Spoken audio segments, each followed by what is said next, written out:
Hey there. How do you get comfortable with live videos and why does this matter? This is the topic for this video that we're going to talk about. Not all of us are professional videographers, are we? I am not. I'm not a photographer. I like to take pictures. I like to video, but I'm not a professional. And so I have to work at it. And it has to be good enough at this point for me to publish it.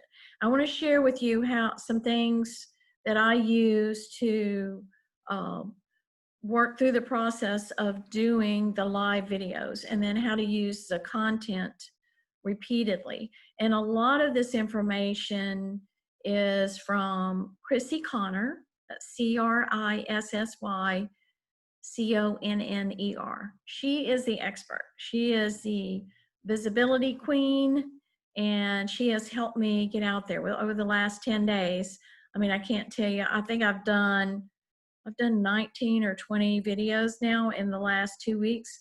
That's a lot. That's a lot for a lot of people. That's a huge amount for me. But anyway, why does this matter? I'm going to quickly touch on that. It's because we have to stay personal and in touch with our friends, our family, our clients, and our potential clients. We have got to stay connected with them, particularly during this COVID crisis. And we're not going to let COVID win. And one of the things that has helped me is doing videos. So I try to, make sure my hair is clean, and I have lipstick on, and I have some jewelry that looks kind of nice, and I look at the background. And so, like last night, I was doing a video and I'm thinking, I need to move that picture over to the other side of the chest. If you can see that desert rose picture with a plant that's growing in it, it was in front of the lamp, and now it looks better to me. I hope it looks better to you. The contrast of colors, I found out, makes a difference. I got several comments in the previous video that, oh, that dark top looks good on the light background. So that's good for me to know.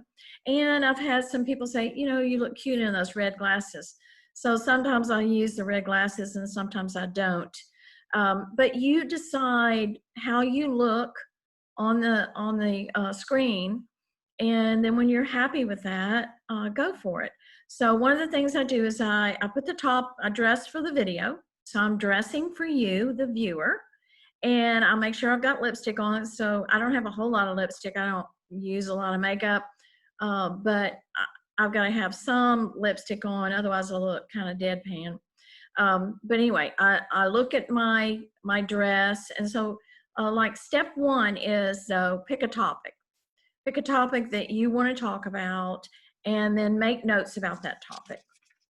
The second step that I made notes about was go through what you want to say on a non-recorded platform. So I go to Zoom, I sign on Zoom. You can use WebEx or some other video recording software, but I find that Zoom is very easy to use, and they do have a free membership, and they do have a low-cost monthly paid membership.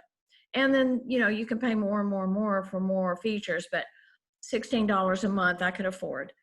So I use Zoom. I go to Zoom, I pull it up, and I click host a meeting. So I'm hosting a meeting with myself to do the video. So there's nobody else here, nobody else online, and I'm practicing in front of the screen without recording. So I'll do at least one talk through before I record. Now, a lot of times, you might have experienced this. Your best pitch is the first one. And the more you practice, the more you go, why didn't I do it the way I did it the first time when I didn't record? That's just, that's just the price that you pay for being in this sort of activity. If you want to record the first one, fine. But I've found that if I practice at least once or twice, then my recorded version is better, and then I'm going to go live. And so you pick a topic, make notes, practice one or two times. Don't, try to make it perfect, because it'll be good enough. then record your video.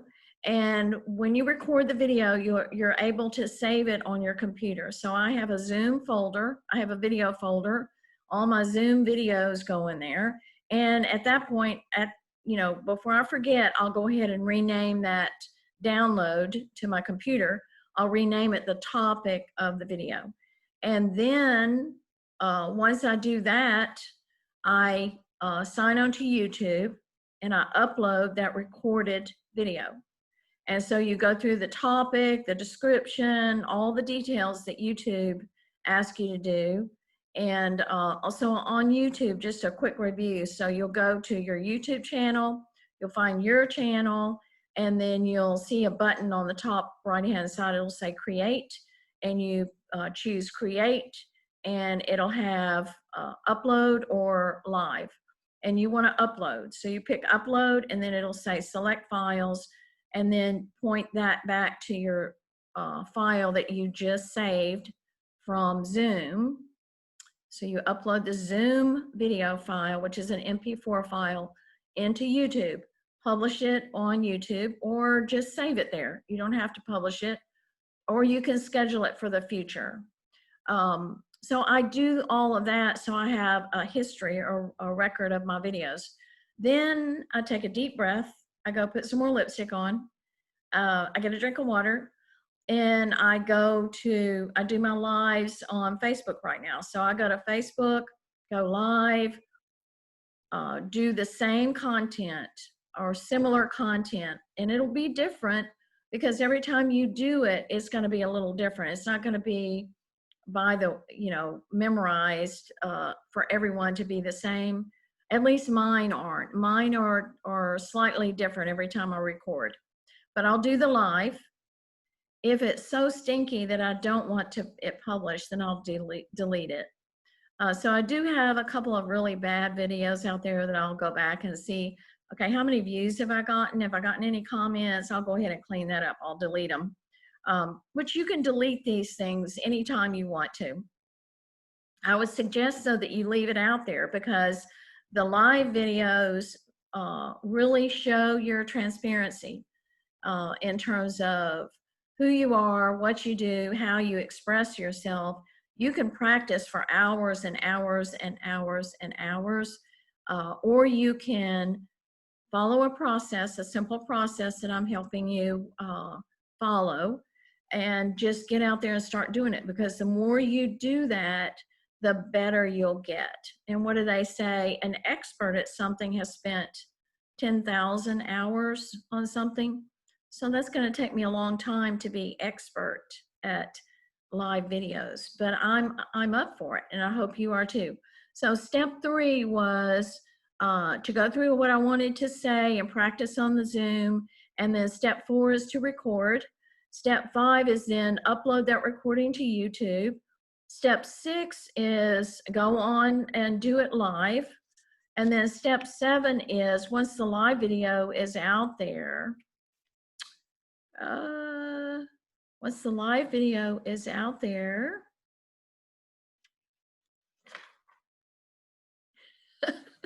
once the live video is out there, you can share it on other platforms. Oh my gosh. So anyway, I've got my notes and I lost my train of thought. But anyway, so I do my live on my personal page, and then about noon or so, I'll share it on my business page.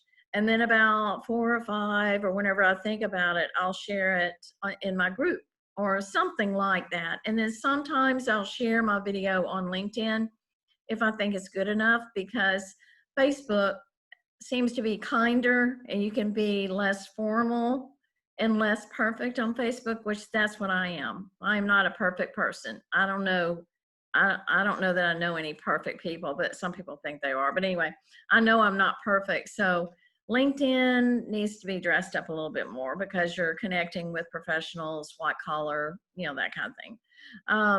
So I share periodically during the day as opposed to blasting the same recording. The live is published and becomes a recorded live. And then if I repost it 5 or 6 or 7 or 8, 10 times at the same time, you're not going to get as much traction. So you could even schedule some you know, put on your calendar to share certain topics weekly or monthly or quarterly, which I've not gotten to that point yet, but that's in the works. The YouTube recording, as we mentioned, could be scheduled for the future. And so in closing, why does this matter? It matters because it is more difficult than ever to connect with your prospects and your clients and stay in touch with your family. And if you text all the time or email like what I do, what I have been doing, that's okay, but it's not quite enough.